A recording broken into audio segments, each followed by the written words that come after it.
Now, one man who's going to be very active behind the scenes this coming year is the state's Republican Lieutenant Governor, Mark Darr. He won't be up for re-election until 2014. He was elected to office in November of 2010 when the GOP made unprecedented gains at all levels in Arkansas politics. Darr, a Northwest Arkansas businessman with a background in insurance and the restaurant industry, sat down for a discussion on a broad range of topics with Talk Business blogger and contributor Jason Tolbert of the Tolbert Report. Well, Mark, you've been in office now for about 7 or 8 months. Your first time in elected office. What have you learned about how Arkansas state government works? What are we doing right, and what are we doing wrong? What can we do better?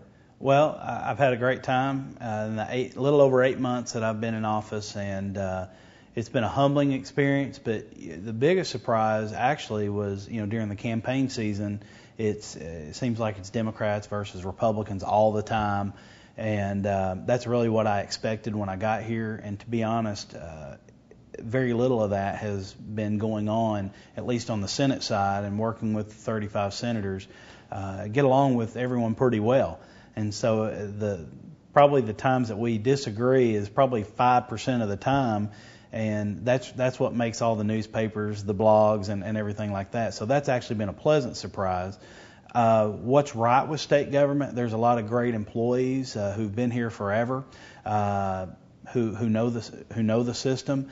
But what's wrong with state government, in my opinion, is that it's not run like a business, and there's probably too many employees. And the double dipping issue, where an employee or a state employee can retire and then 31 days later come back and get their retiring benefits and also their full pay.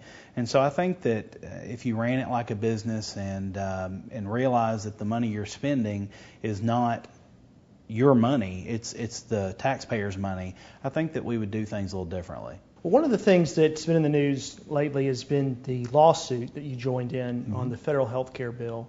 Tell us what's the status of that lawsuit? Well, actually, I joined in with the Lieutenant Governor of Missouri and 21 other states, I believe, on an amicus brief, Friends of the Court, in the 8th Circuit Court of Appeals.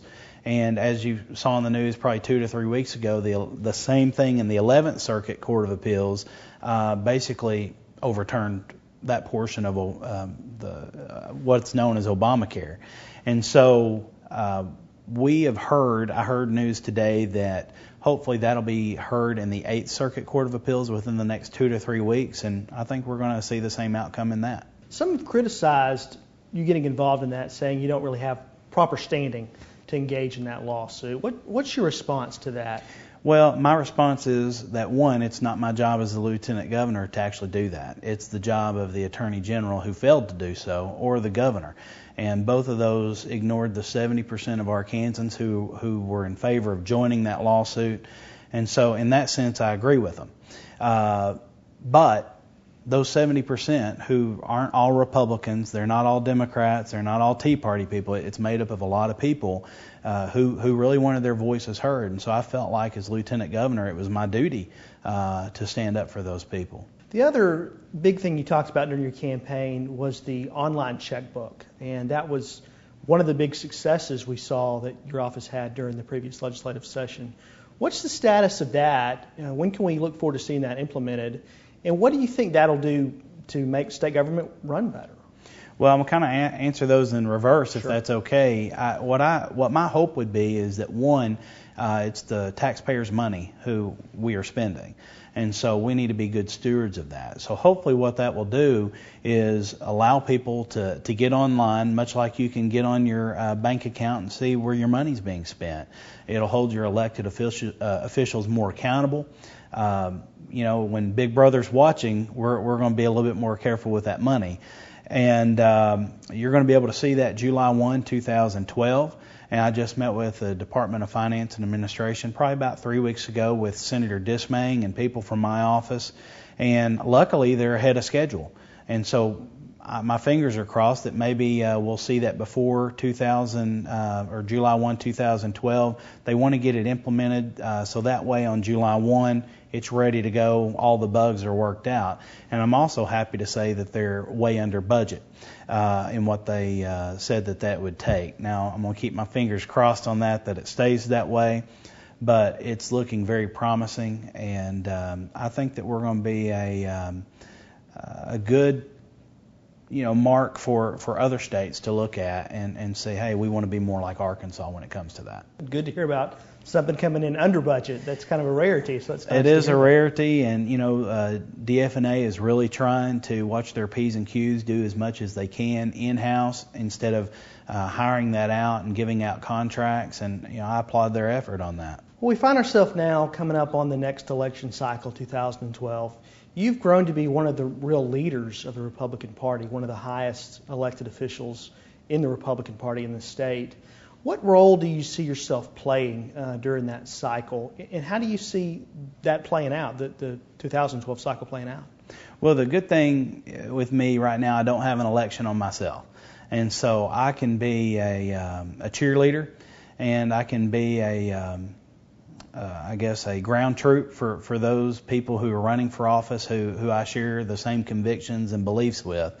And it's really neat to see that I believe that we're going to field more candidates than we ever have. And my view is that we're going to take the majority, not just in the House, but also in the Senate. I think that the question won't be, are we going to take the majority, but how much are we going to take the majority by? Barack Obama is going to be the top of the ticket. His numbers in Arkansas, I think, are going to be very dismal, regardless of who his opponent is. And I believe that's just going to trickle down, and that's going to help the Republican Party, the conservative movement. But more so than when we take that majority, we've got to prove that we deserve it. Or else we've got to prove that we're different, or else there's no reason to elect us. And so that's how I see my role, is to go out, recruit candidates, recruit qualified candidates. I like small business owners because that's what I am. I like to see people who have actually put what they're saying into work. And that's the kind of state reps and state senators that I'd like to see here. And this isn't that hard as long as you do exactly what you say you're going to do. And we need to make sure that we're all on the same team. Well, looking past 2012, there's been some speculation as to what your political future may hold. Some people have mentioned Congress. Some people have mentioned maybe the governor's office. Well, give us a preview. What do you see your long-term future holding? Well, my long-term goal is to be a small business owner, just like I am right now. That's honestly 3 or 4 years ago, I'd have told you I wouldn't run for anything. And I did get involved. I've had a good time doing it. I believe I've stuck to those convictions that I campaigned on. And, my job as lieutenant governor, I feel, is to be prepared to be governor tomorrow, should that emergency happen. We don't want that to happen. The governor's race is open in 2014. I am looking at that. But my focus right now is, 1, focus on the job of lieutenant governor, 2, take the majority status in both houses, and see where that leads us from that point. I'm not going to say that I'm not interested in that, because I am. But at the same time, I want to see the Republican candidate win. So I want to see the strongest person emerge from that race. If that's me, then so be it. If it's somebody else, then I want to be a cheerleader and a worker for them.